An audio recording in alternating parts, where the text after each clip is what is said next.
Hi everybody, welcome to my final lesson in the new series, Simple Soloing Over Standards. We're taking a look at the tune Summertime. If you haven't seen the other lessons in this series, please check out the playlist link in the description below, and also consider downloading the music that goes along with this series. You can get it on my site in PDF format, and I write it all out in tab and standard notation with the correct fingering, so you can follow along with the examples that I cover. We're going to be taking a look at the pool of notes in this final lesson. If you've seen some of my other videos or you're a monthly subscriber to my membership lessons, I talk about the pool of notes pretty frequently. I think this is an easy way to kind of grasp the sound of the song without getting bogged down in scales and things of that sort. So the pool of notes basically is a look at all of the chords of the song, dividing them out into notes, and then collecting all of those notes and using them to kind of play over the tune. It's kind of analogous to when you get a bunch of rock musicians and blues musicians in a room together and we say, we're going to play in the key of A, and everyone plays over A minor pentatonics and variations on that. It's kind of like that. You're not going to hit a bad note if you do this. So with that said, what we need to do is look at our main chords that we're using in Summertime. And I addressed that in the first lesson, but we're using A minor, D minor, and E7, as well as an A7. And what we need to do is take stock of what notes we're using within those chords. So if you're following along on the PDF, in the first bar, we look at the A minor, and we have an A, a C, an E, and an A. So the unique notes A, C, and E are our most immediate. Now, if we kind of incorporate our approach notes in it, we can kind of expand that. So now we can do G sharp, B, D sharp or E flat, G sharp again. So now we've got kind of a larger selection of notes to pick from. We've got G sharp, A, B, C, D sharp, E, G sharp, and A. And that would just be the approach notes that we covered in another previous lesson. So what differentiates the approach notes from the pool of notes is we're going to go do this for all of the other chords and then combine it all together. So let's remember those notes: G sharp, A, B, C, D sharp, E, and then G sharp and A.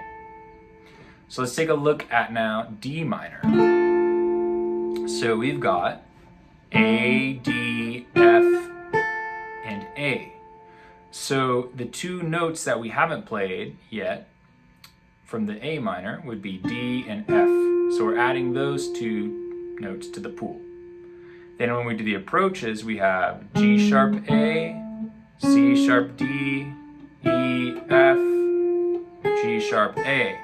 So the unique note from there would be the C sharp, because we have all the other notes.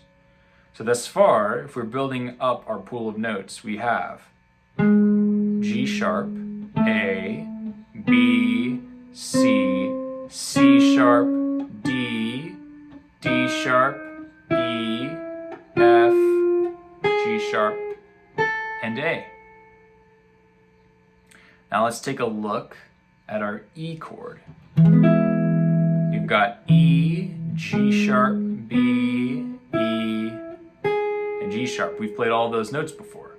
Now, we're going to move it up a half step, and we talked about why in a previous video, so if you haven't seen it, check that out. But we're going to now add E to F, G sharp to A, B to C, E to F, G sharp to A. And we have covered all of those notes already. So no new notes there. Now lastly, we're going to take a look at the A and do the same thing. We're going to move up a half step. So we're going to go A to B flat. That's a new note. C to D, C sharp to D. E to F. A to B flat again. So the B flat or the A sharp is the unique note in that group of notes. So now if we look at this all together, with the pool of notes, we have G sharp, A sharp or B flat, B, C, C sharp, D. Then we have D sharp, E, F, G sharp, A. Then we have A sharp or B flat, B, and then C. So those are all of the notes that will work with the chord changes and sound really nicely if we just want to kind of play over the changes in a blanket-like fashion where we're not necessarily thinking of the change right underneath what we're playing. So that kind of helps a little more of a freer sound. It also helps with just our phrasing in terms of not always having to change the chord right on beat one and feeling like we're outlining it and kind of being robotic with maybe our playing. We can delay that resolution. It also, I think, helps with creating longer lines. If you can get those notes under your fingers and memorize them, it helps with kind of freely being able to play and start anywhere and not think of it necessarily as a scale, but either as kind of a movement upwards or downwards.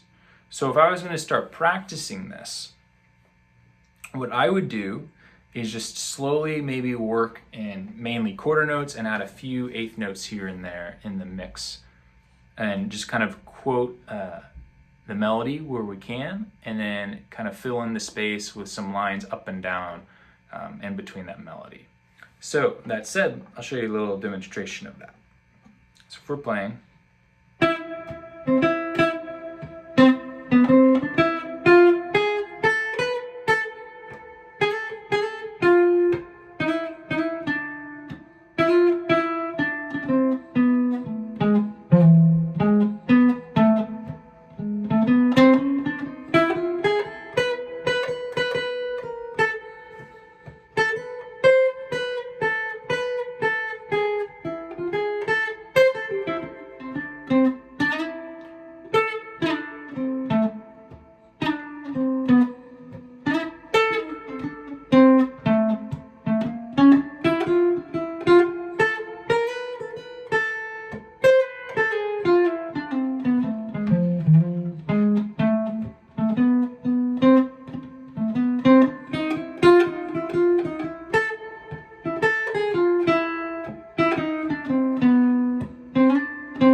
so just some simple quoting of the melody and then trying to just work up and down with that. Now, if that seems too complicated, you can kind of scale back the pool of notes a bit. So what I would recommend there is just think of the notes that make up A minor, D minor, and E.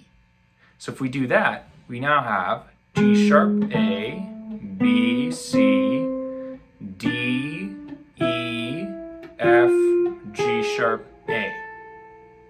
So what we're taking away are the B flat, the E flat or D sharp, and the C sharp. So those three notes. So if we're going to play a little solo, I might go.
So that was just a way of simplifying it, using less of the approach notes, and just focusing more on the 3 basic chords. So with that, if you can now apply your pool of notes with your arpeggios, with your approach notes, and with your kind of 5 chord tricks I showed you, or dominant 7th chord tricks, you can craft a really nice solo over summertime without having to think so much while you're doing it, because that's the goal, to have these sounds underneath your fingers in such a way where it just flows from your fingers and you're not memorizing stock patterns or shapes or rhythms. So that said, I'll play 1 or 2 choruses out, trying to incorporate all of these things, and I'll see you in the next lesson series as we continue soloing over standards.